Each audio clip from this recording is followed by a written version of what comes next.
ओम सहनावतु सहनो भुनक्तु सह वीर्यं करवावहै तेजस्विनावधीतमस्तु मा विद्विषावहै। ओम शांति शांति शांति।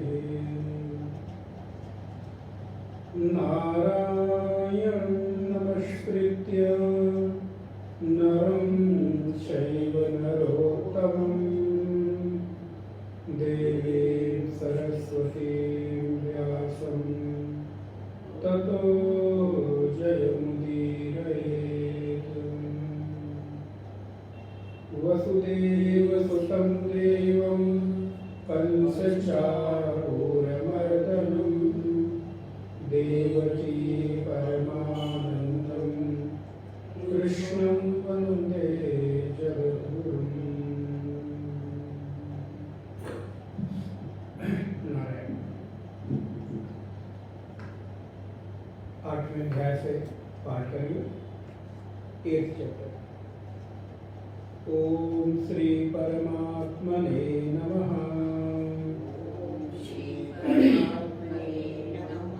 अथ अष्टमोऽध्यायः। अर्जुन उवाच किं तद्ब्रह्म किमध्यात्मम्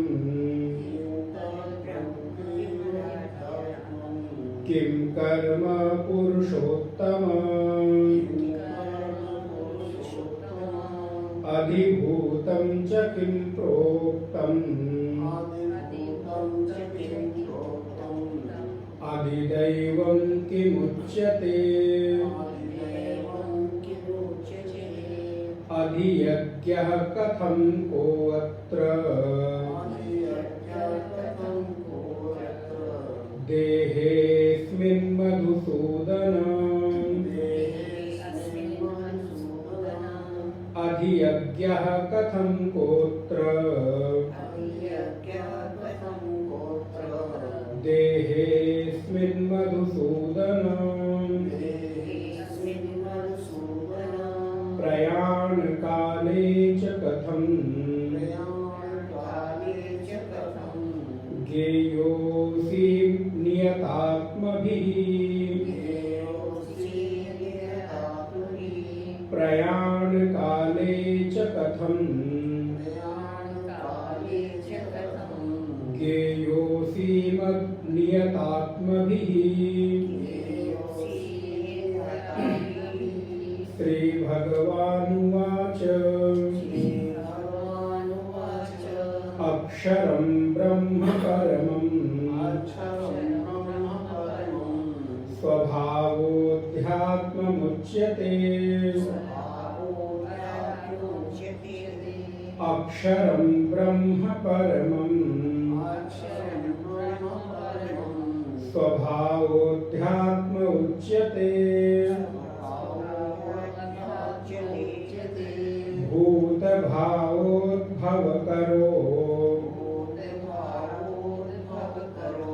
विसर्गः कर्म संज्ञितः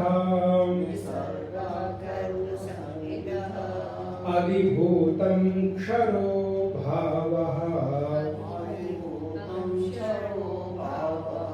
पुरुषस्याधिदैवतम् अधियज्ञोऽहमेवात्र देहे देहभृतां वरः अन्तकाले च मामेव स्मरन् मुक्त्वा कलेवरम् यः प्रयाति समद्भावम्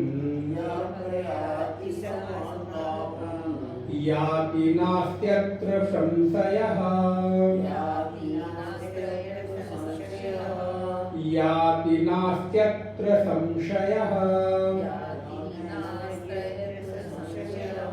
यं यं वापि स्मरन् भावं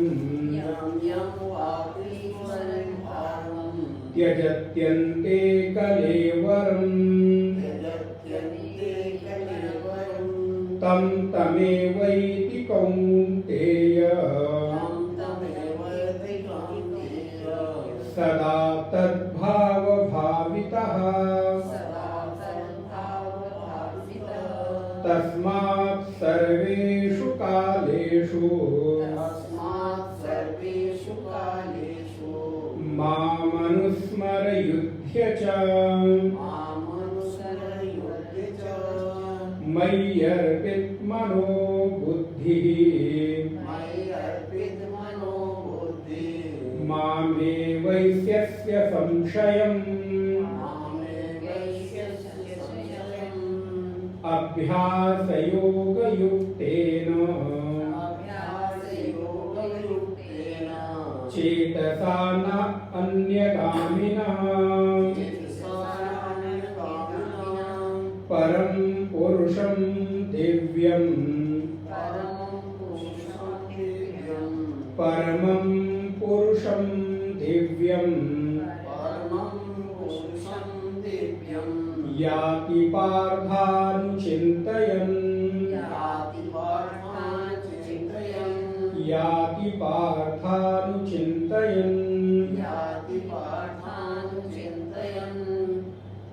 नारायण। पूर्व की कक्षा में हम लोगों ने 7वें अध्याय को विश्राम दिया।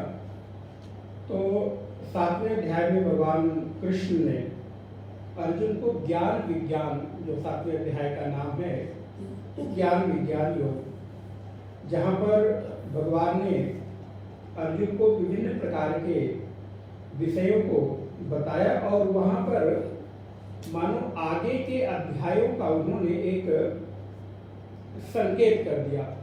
जैसे उन्होंने बताया कि इस प्रकृति के मूल में जो बीज स्वरूप है वो मैं हूँ। जितने भी जहाँ पर गंध दिखाई देता है, पुण्यो गंधा पृथिव्याम, पृथ्वी आदि में जो गंध दिखाई देता है वो मैं हूँ। और भगवान ने बताया कि जो लोग दुष्कृतनी लोग हैं, अर्थात जो जिनके जीवन में सुकृत नहीं है, पुण्य नहीं है, ऐसे लोग मूढ़ाः प्रपद्यन्ते नराधमाः, ऐसे मूढ़ लोग अधम होते हैं, अधम गति को प्राप्त करते हैं। और उनका जो ज्ञान है माया अपहृत ज्ञानाः, माया ने उनका ज्ञान अपहृत कर लिया। अपहृत कर लिया मैंने चुरा लिया है, उनके ज्ञान को मानो उनके लिए अनुपलब्ध कर दिया है। और ऐसे लोग फिर मेरी शरण में नहीं आते। लेकिन यदि उसमें से कुछ लोग पुण्य एकत्रित करके और पुनः माया से पार होने की इच्छा रखते हैं, तो ऐसे लोगों को मेरी गति, मेरी शरणागति स्वीकार करनी चाहिए। क्योंकि ये जो माया है वो किसी और की नहीं है, मेरी है। मैं 7वें अध्याय को बस खाली एक सार रूप में आपके सामने रख रहा हूँ। जो माया है वो स्वतंत्र नहीं है, माया परतंत्र है। माया मेरे अधीन कार्य करती है। तो जो जिसके अधीन कार्य करता है, अगर उससे आपको कोई परेशानी है तो आपको किसकी शरण में जानी चाहिए? तो बोले जिसके अंदर में वो काम कर रहा है उसके शरण में जाओ। जैसे मान लीजिए आप कहीं आप किसी काम के लिए किसी ऑफिस में जाते हैं, तो जो जूनियर है उससे काम नहीं बनता तो आप क्या कहते हैं? भैया आप अपने सीनियर से बात कराओ। आपके ऑफिस में हेड कौन है? तो हमारे ऑफिस के हेड ये हैं, ये बाबू हैं, या ये यहाँ के मैनेजर हैं। तो आप वहाँ जाते हैं तो आपका काम लगता है कि आसानी से हो जाएगा। वो आपको आश्वासन देता है कि आप चिंता मत करिए। और आप ऐसा अनुभव करेंगे कि प्रायः आप जितने जितने बड़े सीनियर से सीनियर का सीनियर के सीनियर पर जाते जाएंगे, बात करेंगे, उतना ही आपको लगेगा कि काम हमारा आसान होता जा रहा है। अब जितनी परेशानी वो नीचे स्तर पर बाबू लेवल पर बात करने से हो रही थी, वो तो हमको डरा ही दिया था, अरे कुछ नहीं हो सकता साहब, और ये हो गया और वो हो गया। लेकिन जैसे ही मैंने उसके सीनियर से बात की, फिर उसके सीनियर से बात की, तो लगता है कि काम थोड़ा आसान हो गया है, हो जाएगा। तो भगवान कहते हैं माया मेरी है, तो अगर माया से पार जाना चाहते हो तो किसकी शरण में जाओगे? जो मायापति है। तो कहते हैं दैवी हेषा गुणमयी, 14 नंबर का श्लोक 7वें अध्याय का। दैवी हेषा गुणमयी मम माया दुरत्यया मामेव ये प्रपद्यन्ते मायाम एताम तरन्ति। ऐसे लोग फिर माया से तर जाते हैं। और इस संसार में 4 प्रकार के लोग हैं जो भगवान की भक्ति करते हैं, या भगवान के शरण में आए हुए जितने भी भक्त दिखाई देते हैं वो 4 तरह के हो सकते हैं। 4 कैटेगरी उनकी बनाई जा सकती है। या तो कोई आर्त बनकर आया होगा, या कोई अर्थार्थी बनकर आया होगा, या कोई जिज्ञासु बनकर आया होगा, या फिर कोई ज्ञानी। ये 4 प्रकार के अलावा और कोई दिखाई नहीं देता। किसी को जब जीवन में दुख होता है तो भगवान की शरण में चलो, वहां मेरा दुख दूर हो जाएगा। ये पूजा कर लो, ये अनुष्ठान कर लो, यहाँ जल चढ़ा दो, जो भी हम स्वीकृत करते हैं, पुण्य करते हैं, वो अपने दुख को दूर करने के लिए। या अर्थार्थी, अर्थ चाहता है, अर्थ से संबंधित केवल धन नहीं है, कोई पुत्र चाहता है, कोई बिजनेस अच्छा चले, कोई धन चाहता है, कोई परिवार हमारा सुखी रहे, ये भी तो अर्थ ही है ना। कोई स्वस्थ शरीर हो जाए, कोई रोग हो गया है, किसी भी प्रकार का शरीर में विकार हो गया है, तो ये कार्य कर ले, महामृत्युंजय कर ले, अथवा अन्य कोई अनुष्ठान कर ले, तो शरीर का स्वस्थ होना भी तो लाभ ही है, अर्थ ही है। तो किसी न किसी भी प्रकार से हम अपने कार्य की सिद्धि के लिए भगवान की शरण में जाते हैं। या फिर कोई इन दोनों से परे, वैसे तो प्रायः संख्या इन्हीं 2 की है। अब प्रतिशत कितना हो सकता है, 90, 80, 85, 95 या 98 तक चला जाए, कोई भरोसा नहीं। हो सकता है कि इन 2 का प्रतिशत 90, 95, 97 तक चला जाए।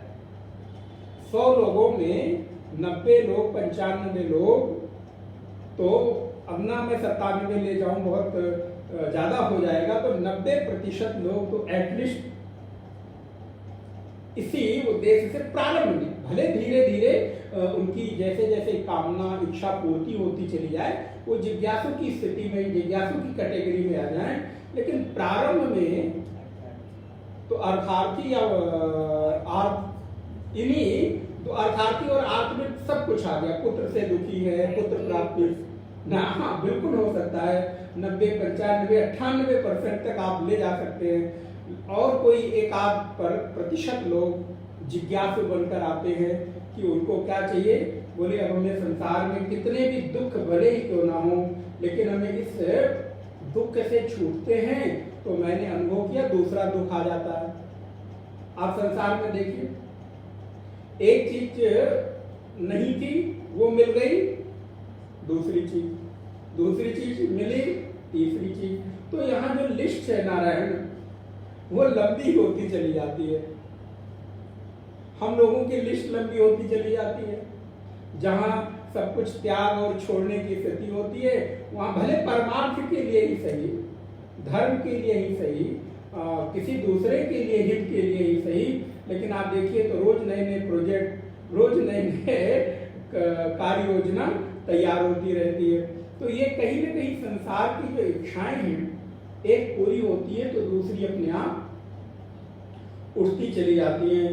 इसलिए संसार की इच्छा को पूरी करके नहीं, बल्कि संसार की इच्छा को संयमित करके, नियंत्रित करके ही आप उससे पार हो सकते हैं। हाँ, कुछ ऐसी इच्छाएं हैं, कुछ ऐसी मन के भीतर की आपकी जरूरतें हैं जिनको आपको पूर्ण कर ही लेना चाहिए।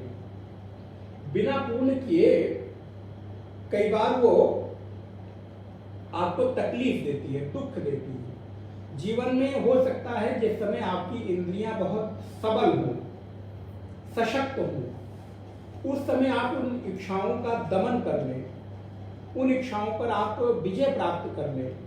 लेकिन जैसे जैसे आपके जीवन में वो समय व्यतीत होता जाता है, वैसे वैसे उनकी भोग की आपकी भले सामर्थ्य न रह जाए, लेकिन इच्छा बलवती होती चली जाती है। आप विचार करके देखिए, धीरे धीरे। इसीलिए प्रायः ऐसा कहा जाता है कि गृहस्थ आदि जीवन में जीवन के उत्तरार्ध काल में हमें अपनों की ज्यादा जरूरत महसूस होती है। जिस समय जीवन का उत्तरार्ध होता है उस समय ज्यादा अनुभव होता है कि उस समय पुत्र के रूप में, पति के रूप में, पत्नी के रूप में, भाई के रूप में अथवा पौत्र पौत्रादि के रूप में कोई ना कोई हमारा टेक केयर करने के लिए रहे, कोई संभालने के लिए रहे, कोई बैठ के मेरे साथ थोड़ी देर बातें करे, थोड़ी देर हमारा ध्यान रखे। तो ये क्या इच्छा है? तो बोले ये वो इच्छाएं हैं जो हो सकता है कि युवावस्था में मैंने उन पर नियंत्रण प्राप्त कर लिया हो, लेकिन यदि साधना नहीं की है तो वो हो सकता है कि बाद में आपको परेशान करे। इसलिए जो संयम है, जो नियंत्रण है, वो साधना के द्वारा होना चाहिए, जबरदस्ती नहीं होनी चाहिए। जबरदस्ती करने पे कई बार वो और व्यापक रूप में विस्फोट करती है। इसलिए अध्यात्म का मार्ग बड़े मध्यम मार्ग है, बड़ी विवेक पूर्वक इसको संचालित करना चाहिए। यहाँ किसी चीज पर बहुत जबरदस्ती आप चीजें थोपेंगे तो हो सकता है कि वो चीजें आपके लिए बाद में अहितकारी हो जाए, नुकसानप्रद हो जाए। इसलिए भगवान यहाँ पर कहते हैं कि 4 प्रकार के लोग हमारी शरण में आते हैं, आर्त अर्थार्थी, जिज्ञासु और ज्ञानी। ये तो बहुत ही कम संख्या है, लेकिन फिर भी किसी भी प्रकार से लोग मेरी शरण में आते हैं, अंततोगत्वा वो मुझे प्राप्त ही करते हैं। और फिर यहाँ पर अंतिम आप श्लोकों में देखें, भगवान ने 6 चीजों का नाम लिया है। आप 29 और 30 नंबर श्लोक देखिए। जरा मरण मोक्षाय मामा श्रुत्य यतन्ति ते ब्रह्म। अब आप देखिए 7वें अध्याय से ही 8वें अध्याय का प्रारंभ हो रहा है। यहाँ पे ब्रह्म शब्द आया। अब 8वें अध्याय का पहला शब्द क्या है? किम तद ब्रह्म। तो जैसे हमने कोई शब्द कह दिया, आपको समझ में नहीं आया, तो जब आपको अवसर मिलेगा तो आप क्या कहेंगे? आपने जो ये कहा था इसको हमें समझा दीजिए। तो भगवान ने ब्रह्म शब्द कह तो दिया, लेकिन अर्जुन को समझ में नहीं आया। तो अर्जुन भगवान से पहला ही प्रश्न करता है 8वें अध्याय में। तो 8वें अध्याय का श्री गणेश असल में 7वें अध्याय में है। 7वें अध्याय के अंतिम 2 श्लोकों में ते ब्रह्म तद विदु कृष्णम, और दूसरा शब्द क्या आया? अध्यात्म। और यहां पर आप देखिए 8वें अध्याय का दूसरा प्रश्न क्या है? किम अध्यात्म। तो 7वें अध्याय का अंतिम श्लोक 8वें अध्याय का प्रारंभ है। कर्म, तीसरा क्या आया वहां पर? कर्म चाखिलम। और पुनः यहां पर तीसरा प्रश्न क्या कर दिया अर्जुन ने? किम कर्म पुरुषोत्तम, हे पुरुषोत्तम कर्म क्या है ये बताओ। साधिभूतम। और देखिए चौथा प्रश्न क्या हो गया? अधिभूतम। अब 7वें और 8वें अध्याय को आप मिलाते चले। साधिभूतम। और फिर 5वां प्रश्न क्या हुआ? अधियज्ञम और अधिदैवम। तो साधिभूतम और आदि दैवम। और फिर 6ठा प्रश्न क्या हुआ? साधि यज्ञम चाहिए विदु। और फिर अर्जुन ने भी 8वें अध्याय में पूछ लिया अधियज्ञ कथम को अत्र देहेस्मिन मधुसूदन।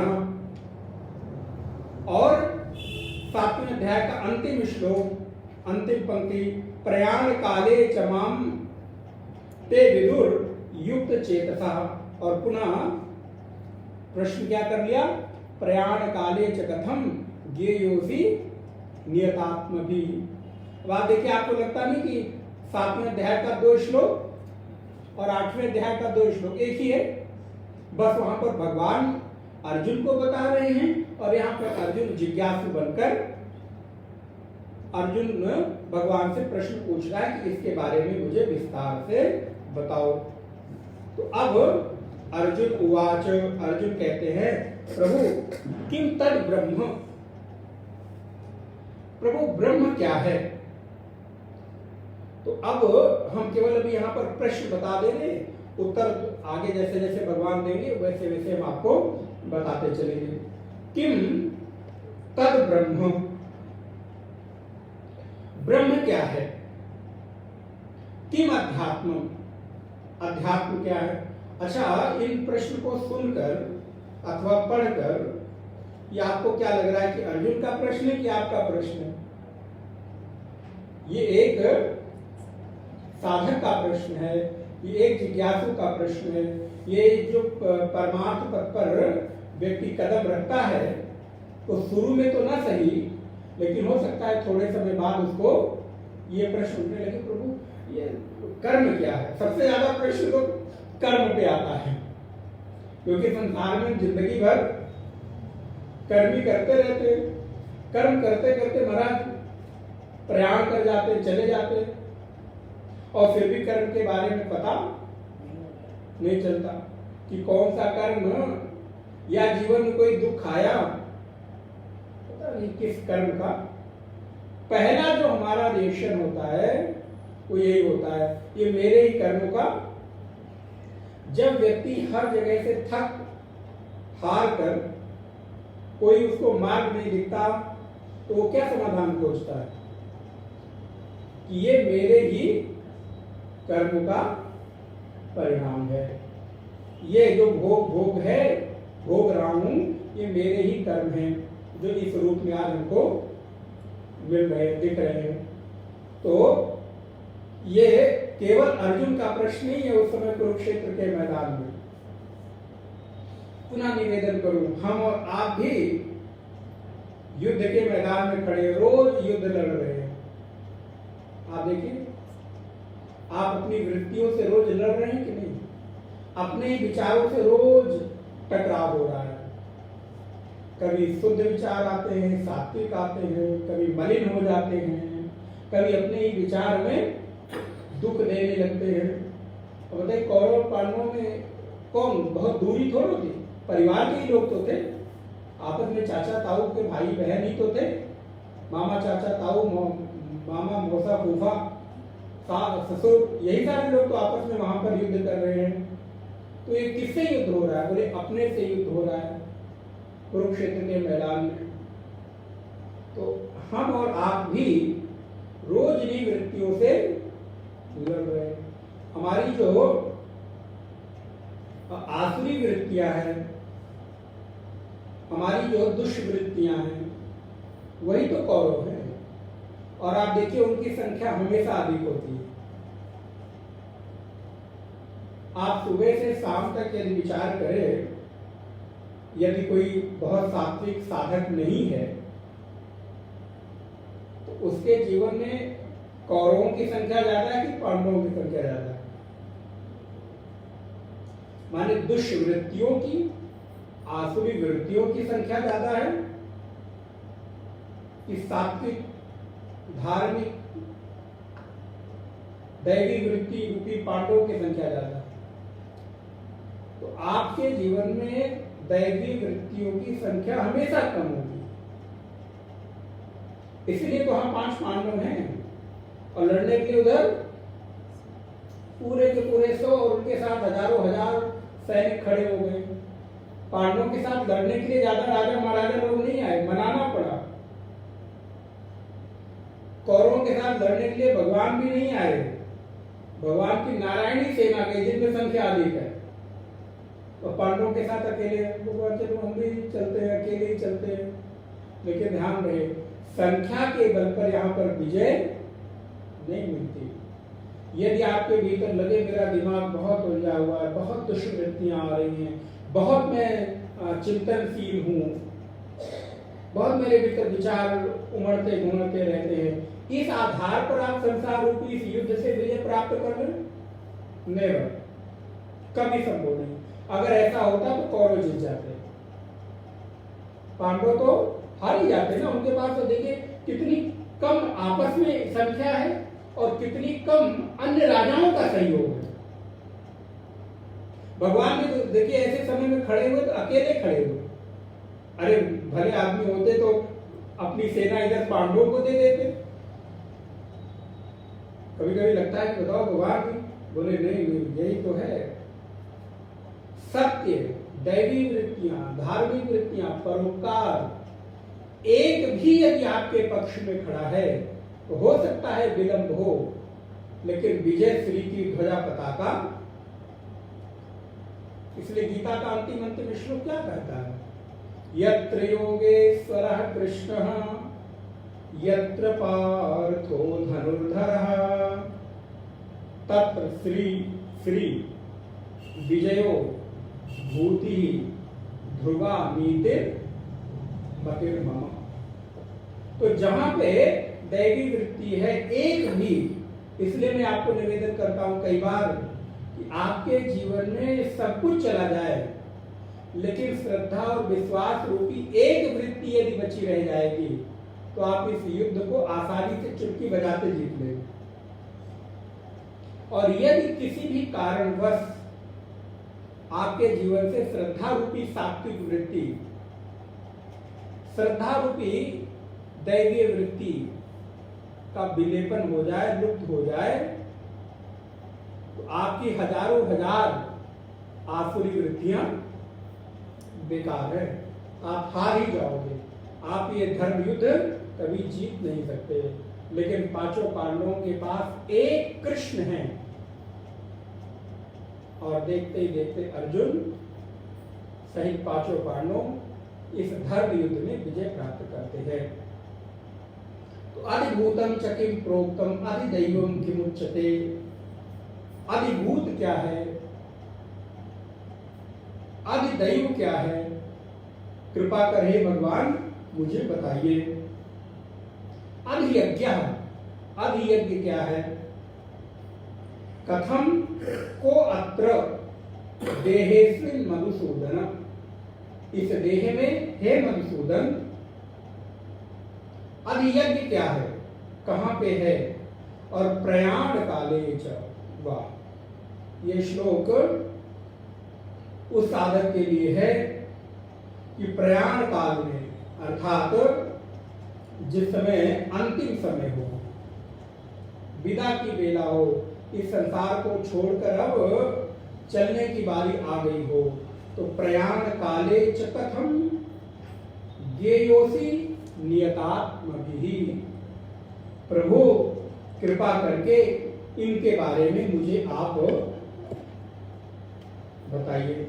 अब यहां पर दो श्लोकों में अर्जुन ने प्रश्न किया और भगवान ने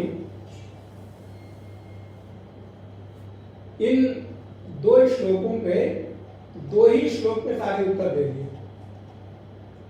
फट फट एक एक लाइन में, मानो एक एक लाइन में भी नहीं, एक एक शब्दों में उत्तर दे दिया। तो प्रयाण काले च कथम ज्ञेयोसि नियतात्मभिः,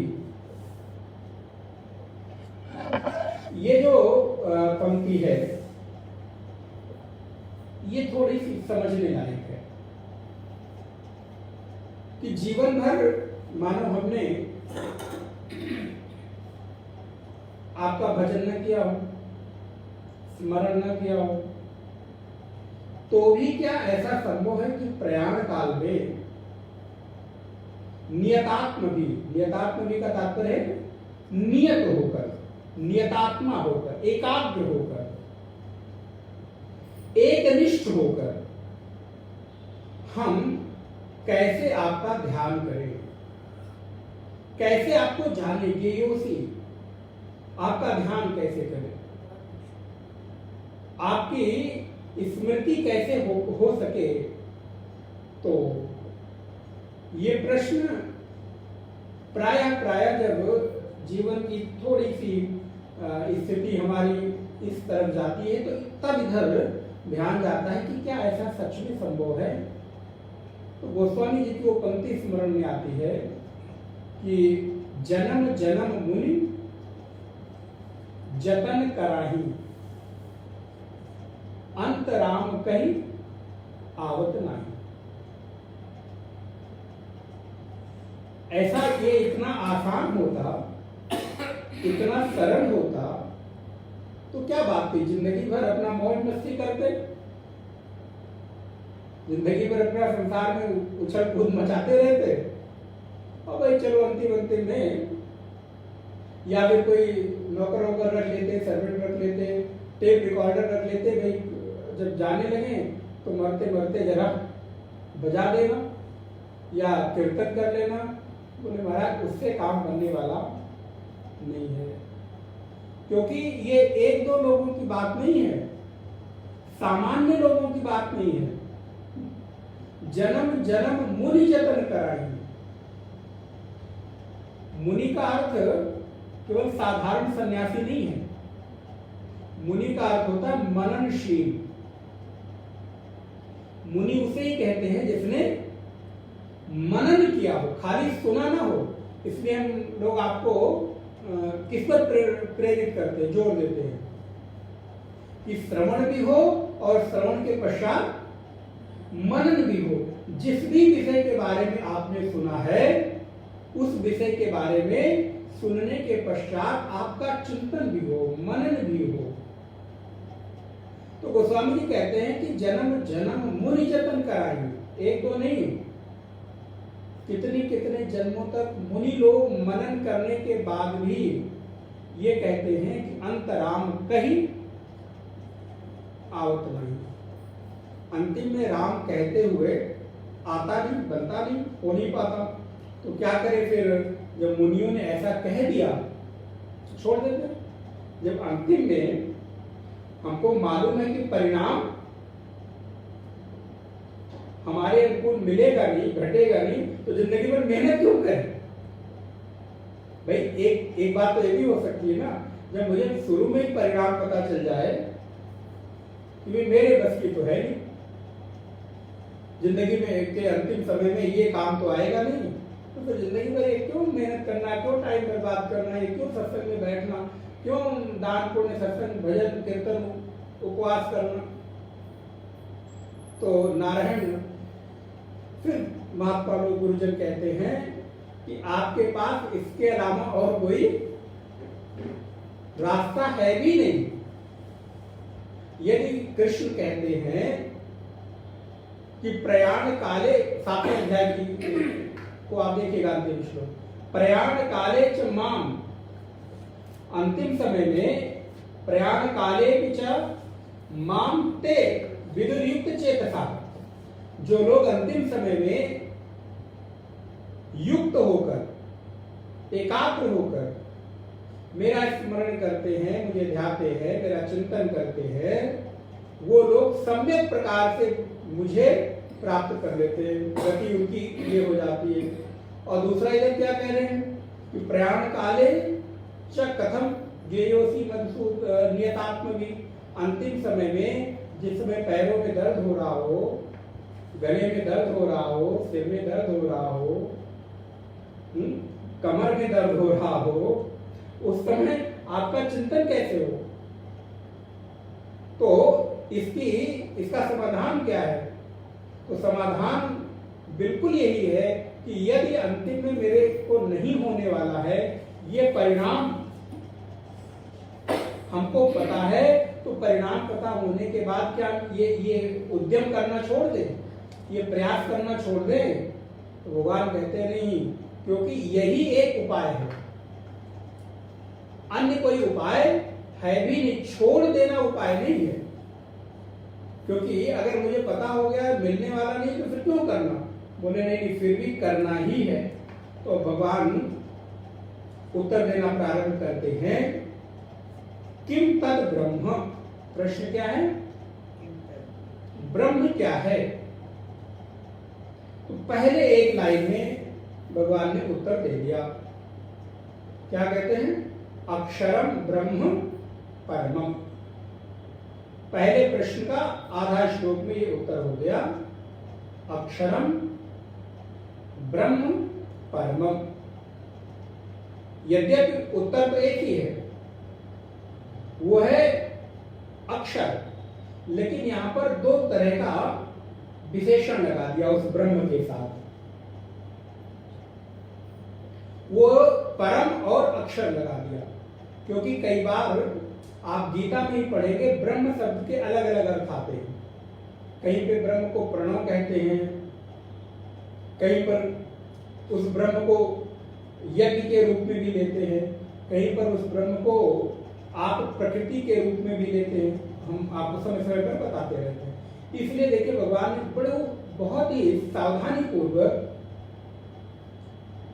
इस बात को लगा दिया कि ब्रह्म कौन, बोले जो अक्षर हो और जो परम हो, जिसमें किसी भी प्रकार का क्षरण न होता हो और जिससे परे कोई न हो, ऐसा जो तत्व है वो ब्रह्म है। किम तद ब्रह्म, बोले अक्षरम ब्रह्म परमम। जो अक्षर ब्रह्म है वही असल में अंतिम लक्ष्य के रूप में ब्रह्म वाच्यार्थ के रूप में कहा जा सकता है। अब देखिए अक्षर तो वैसे स्वर भी होता है, जैसे आप कहते हैं का खा गा, वर्णमाला के जो अक्षर होते हैं स्वर और व्यंजन के रूप में जो हम प्रयोग करते हैं। लेकिन ये कैसा है, बोले ये वर्णातीत है। यद्यपि सारे वर्ण इसी में हैं, लेकिन फिर भी अक्षर कह के और परम कह के इसको वर्णमाला के अक्षरों के साथ कहीं हम न जोड़ लें कि ब्रह्म क्या है, ब्रह्म है। यद्यपि वो भी ब्रह्म ही है, लेकिन अंतिम ब्रह्म वो नहीं हो सकता। इसलिए कहते हैं स्वर भी वो है, वर्ण भी वही है, और जो स्वर और वर्ण से अतीत है वो भी वही है। क्योंकि आकार, ओम में आकार, उकार और मकार, तो ये तीनों जो हुए वो आकार और उकार ये दोनों स्वर हैं और मकार व्यंजन है। तो तीनों चूंकि इसमें समाहित हैं, आकार उकार मकार, इसलिए ये स्वर भी है, व्यंजन भी है और इन दोनों से अतीत भी है, परे भी है। लेकिन उससे जो उपलक्षित हो रहा है, अगर हम वहीं तक सीमित हो जाएं तो बोले नहीं, ना ये अक्षर है, ना ये स्वर है, ना ये व्यंजन है, बल्कि उनसे अतीत है। इसलिए ब्रह्म को अगर परिभाषित करना है तो ओम के रूप में आप उसको कह सकते हैं। जैसे प्रश्न किया कि ब्रह्म क्या है, तो ओम ही ब्रह्म है। ये हमारे समझने के लिए। यद्यपि भगवान ने उत्तर क्या दिया, अक्षरम ब्रह्म परमम। तो अक्षर ब्रह्म क्या है, बोले ओम ही अक्षर ब्रह्म है। इसलिए आपने संभवतः कठोपनिषद में पढ़ा होगा, एतद आलम्बनम श्रेष्ठम। कठोपनिषद एतद आलम्बनम श्रेष्ठम, इस संसार में सबसे श्रेष्ठ आलम्बन क्या है, तो बोले सबसे श्रेष्ठ आलम्बन ओम है। एतद आलम्बनम परम, और सबसे परम आलम्बन कौन है, तो बोले ये ओंकार ही है। एतद आलम्बनम ज्ञात्वा, इस परम आलम्बन को जानकर, ज्ञात्वा जानकर, यो यदिच्छति तस्य तत्, जो जो इच्छा करता है उसको वो प्राप्त होता है। इसलिए कठोपनिषद में ओम का विस्तृत जब वर्णन किया गया है तो आपको स्मरण होगा, प्रथम पाद का उपासना करने से, जैसे ओम के आकार, और फिर द्वितीय पाद आकार और उकार को मिलाकर, और फिर मकार, तो इन तीनों पादों के अलग अलग उपासना का अलग अलग है। यदि कोई व्यक्ति भुक्ति चाहता है, भुक्ति माने प्रेय चाहता है, प्रेय माने संसार की भौतिक संसाधन चाहता है, तो उसे ओंकार के प्रथम और द्वितीय पाद का आलम्बन लेना चाहिए, उसकी उपासना करनी चाहिए। और यदि कोई मोक्ष चाहता है, मुक्ति का अनुगामी है, मुक्ति का अभिलाषी है, तो उसे तृतीय पाद का आलम्बन ग्रहण करना चाहिए। आ उ को मध्यम करके और मा को दीर्घ करना चाहिए। जैसे हम लोग जब ओम बोलते हैं तो आ ऊ को छोटा रखें और मा को दीर्घ उच्चारण करें। तो इस प्रकार एतद आलम्बनम श्रेष्ठम, एतद आलम्बनम परम, एतद आलम्बनम ज्ञात्वा यो यदिच्छति तस्य तत्, जो जो चाहता है उसको वो प्राप्त हो जाता है। इसलिए प्रथम प्रश्न का उत्तर है कि ओम ही वो ब्रह्म है जो अक्षर और परम है। दूसरा प्रश्न है कि किम अध्यात्मम, अध्यात्म क्या है? अब ये बड़ा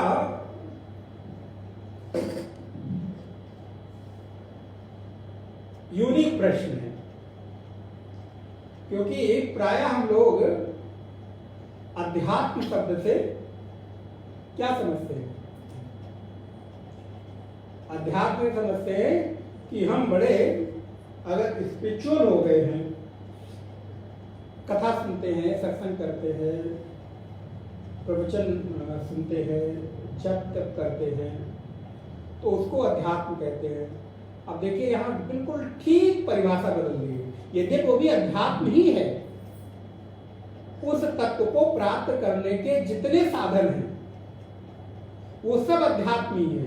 लेकिन भगवान क्या कहते हैं? बोले स्वभाव अध्यात्म उच्चते। तो आप देखिए अध्यात्म क्या है? किम अध्यात्मम स्वभाव अध्यात्म उच्चते। एक उत्तर है, एक लाइन है, हमारा स्वभाव ही अध्यात्म है। बोले हमारा स्वभाव ही अध्यात्म है, इसका तात्पर्य क्या है? तो बोले जो शरीर के भीतर हो, जिसके लिए सारी चीजें हो रही हो, असल में वो अध्यात्म है। तो ये जो शरीर के भीतर है और जो जिसके लिए सारे उद्यम हो रहे हो, कौन है?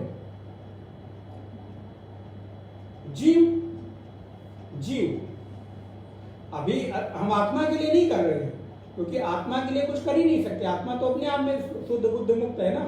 आत्मा को मुक्त करने का हमारा कोई प्रयत्न नहीं है। मुक्त करने का जो उद्यम किसका है? जीव का। तो असल में अध्यात्म शब्द का अंतिम जो लक्ष्यार्थ सिद्ध हुआ वो कौन हुआ? जीव। तो हमारा स्वाभाविक स्वभाव वो है जीव, जीव भाव, और जीव भाव ही अध्यात्म है। आप देखिए, आप कब कंफर्ट होते हैं? आप जब अपने स्वाभाविक स्थिति में होते हैं तब आप बिल्कुल से कंफर्टेबल फील करते हैं। अभी भी आप बैठे बड़े आनंद पूर्वक बैठे हैं, लेकिन जो आनंद आपको अपने घर में, जो कंफर्ट आपको अपने घर में है, वो यहां पर है। आप यहां पर अपने नियत स्वभाव में नहीं, एक व्यवहारिक उदाहरण दे रहा हूं, नियत स्वभाव में अभी आप नहीं है। यहां हो सकता है पैर फैलाने का मन करे तो भी संकोच हो, लेट जाने का मन करे तो भी संकोच हो, पानी पीने का मन करे तो भी लगे अच्छा चलो ऐसे काम चल जाएगा, घर पे जाके ही पिएंगे। मतलब बहुत सारी चीजें हैं। या हो सके गर्मी लग रही है, ये नहीं लग रहा है, थोड़े हम ऊपर के वस्त्र अपने किनारे कर दें, हटा दें। तो आप कहीं दूसरी जगह कभी भी अपने स्वभाव में नहीं रहते। आप अपने स्वभाव में कहां होते हैं? व्यवहारिक दृष्टांत में, जब आप अपने नियत स्थान पर होते हैं। भले वो एक छोटी सी कुटिया ही क्यों ना हो, एक छोटा सा कमरा ही क्यों ना हो, या बहुत बड़ा आपका बड़ी कोठी क्यों ना हो, तो एक अलग विषय है। लेकिन प्रत्येक व्यक्ति वहीं पर जाकर कंफर्ट फील करता है जहां पर उसका अपना नियत स्वभाव है। तो प्रत्येक जीव भी कभी भी इस आवरण में कंफर्ट फील नहीं करता। वो कभी अपने आप को शरीर वाला मानता है, मन वाला मानता है, बुद्धि वाला मानता है, देह वाला मानता है। लेकिन जब वो नियत स्वाभाविक अपनी स्थिति में जाता है, जिसे गीता के 15वें अध्याय में भगवान कहते हैं ममई वांसो जीवलोके, उस जीव को यहां पर अध्यात्म शब्द से उसकी संज्ञा यहां पर दी गई। तो अक्षरम ब्रह्म परमम स्वभावो अध्यात्म उच्यते। ये जो अध्यात्म है वो शरीर के भीतर जो रहता है, आत्मनि इति अध्यात्मम, जो हमारी जीव वृत्ति है, जीव भाव है, आत्मा के साथ क्या लग गया? अधि। अध्यात्म को अगर अलग अलग करें तो क्या होगा? आत्मा में अधि लग गया। तो आप कहां रहते हो? तो आप ये कह सकते हैं हम अपनी आत्मा में रहते हैं। लेकिन पूछा जाए तो लोग क्या कहते हैं? हम अपने घर में रहते हैं। तो अध्यात्म के साथ जब अधि शब्द लगता है तो वो अध्यात्म बन गया। और यदि मान लीजिए किसी विद्वान से आपने पूछा, तो अगर वो कह दे कि हम अधि अयोध्याम, अधि काशी, हम अयोध्या में रहते हैं या काशी में रहते हैं, लेकिन अयोध्या और काशी के आगे अधि शब्द जुड़ गया, तो ये अयोध्या और काशी से अर्थ अब अयोध्या और काशी तीर्थ नहीं हो गया। अब यहां उसका अर्थ आत्मा हो गया, भीतर हो गया। क्यों? क्योंकि अध्यात्म के साथ आगे अधि जोड़ने से वो आपके भीतर की स्थिति को सूचित करता है, संकेत करता है। इसलिए अधि अध्यात्मम। इस शरीर में क्या है?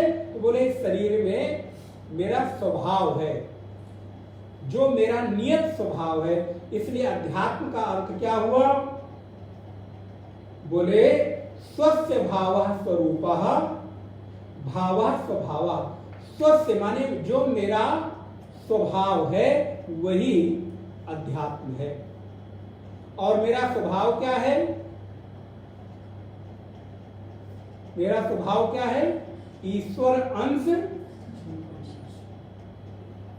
जीव अविनाशी।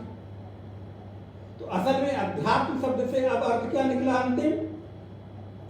जो मेरा अविनाशी स्वरूप है वही अध्यात्म है। क्योंकि असल में हमारा स्वभाव तो ममैवांशो जीवलोके। तो अध्यात्म, अब एक और सिद्धांत, अध्यात्म कभी भी बाहर की चीज नहीं है। बाहर से किया जाने वाला जो भी आपका साधन है, जो भी आपका प्रयत्न है, वो केवल उस स्वभाव के पहुंचने के लिए माध्यम हो सकता है, मार्ग हो सकता है, अध्यात्म नहीं हो सकता। असल में जो अध्यात्म है वो नहीं हो सकता। अध्यात्म शब्द घटित होता है अंतिम में जाकर अपने स्वरूप में। तो अर्जुन ने जो प्रश्न किया किम अध्यात्मम, तो भगवान ने स्पष्ट रूप से कह दिया स्वभाव अध्यात्म उच्यते। हमारा स्वभाव ही हमारा अध्यात्म है। तो अब देखिए कितना बड़ा कंफ्यूजन है। प्राय अगर अध्यात्म शब्द से लोगों से पूछिए तो क्या कहेंगे? सत्संग कर लिया, भजन कर लिया, त्याग जब कर लिया, ये अध्यात्म है। बोले नहीं, असल में ये अध्यात्म नहीं है। असल में अध्यात्म तो हमारा स्वभाव, जो हमारी आत्मा का स्वरूप है, वो हमारा स्वभाव है, और वही अध्यात्म के शब्द से घटित होता है। किम तद ब्रह्म किम अध्यात्मम किम कर्म पुरुषोत्तम। अब तीसरा प्रश्न आया, तो नारायण दो प्रश्नों का उत्तर भगवान ने दे दिया। श्री भगवान वाच अक्षरम ब्रह्म परमम स्वभाव अध्यात्म उच्यते। अब कर्म की बात को लेकर भगवान थोड़ा लंबा उत्तर देते। देखिए, हम समझते हैं कितना बड़ा शब्द है ब्रह्म, कितना बड़ा शब्द है अध्यात्म, उसको ऊपर की एक लाइन में समेट दिया और कर्म को नीचे की पूरी लाइन भगवान ने लिया। भूत भावोद्भव करः, भूत भावोद्भव करः विसर्गः कर्म संकेतः। बोले भूतों के जो पैदा होते हैं प्राणी, उनके पैदा होने में जो त्याग है वो कर्म है। अर्थात परमात्मा अंतिम कर्म के रूप में जो इस प्रकृति में जब साम्यावस्था होती है, तो आप लोगों ने कभी सुना होगा, प्रकृति की साम्यावस्था जब महाप्रलय हो जाता है तो उस महाप्रलय के समय प्रकृति के भीतर सारे जीव और जीवों के कर्म सो जाते हैं, अर्थात वहां पर जाकर विलीन हो जाते हैं। तो जब इस प्रकृति को पुनः विक्षोभ के द्वारा इस प्रकृति को सृष्टि के रूप में पैदा करना होता है, तो सृष्टि को पैदा करने के लिए जो परमात्मा त्याग करता है वो त्याग रूप ही कर्म है, क्योंकि वो अपने को त्याग करके तो ही वो कर्म करेगा। पकड़ में आई बात? तो वो त्याग रूप कर्म ही असल में कर्म है। भूत भावोद्भव करः, समस्त भूतों के कर्मों को परमात्मा जो त्याग के रूप में करता है उसी को यहाँ पर कर्म कहा गया है। जितने भी प्राणी हैं, भूत भाव माने उसमें स्थावर से लेकर जंगम तक, सूक्ष्म से लेकर स्थूल तक जितने भी प्राणी हैं वो सारे के सारे पैदा होते हैं। तो उन पैदा करने के लिए परमात्मा जो त्याग करता है उसको कर्म कहते हैं। यद्यपि सृष्टि में आने के बाद जो भी कर्म हो रहा है, विहित और निषिद्ध, हमारे द्वारा की जाने वाली प्रत्येक क्रिया विहित और निषिद्ध वो कर्म ही है। कर्म की परिभाषा आप लोगों को संभवतः स्मरण होगी, विधि निषेधात्मक क्रिया को कर्म कहते हैं। तो हमारे द्वारा जितनी भी विधेय और निषिद्ध क्रियाएं हैं उसको कर्म कहते हैं, वो भी कर्म ही है। लेकिन अंतिम जो कर्म का स्वरूप है वो परमात्मा हम प्रकृति के को पैदा करने के लिए जो त्याग रूप कर्म करता है उसको कृष्ण कहते हैं कि अर्जुन उसको कर्म कहते हैं। भूत भावोद्भव करः विसर्गः, विसर्ग का तात्पर्य त्याग, छोड़ना, कर्म संज्ञा, उसको कर्म की संज्ञा से कहा जाता है। इसको थोड़ी अगली कक्षा में और थोड़ा सा देखेंगे। श्री कृष्ण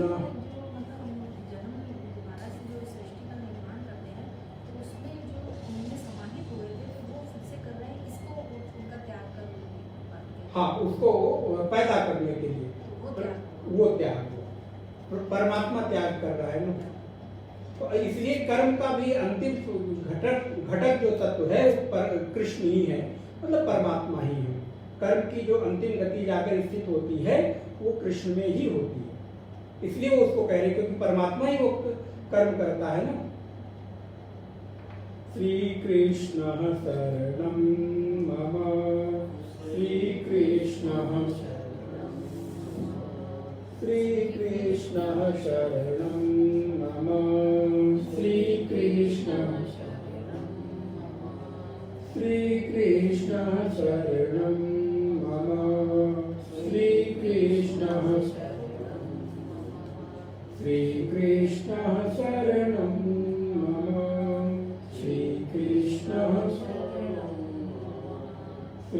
कृष्ण शरणं मम, श्री कृष्ण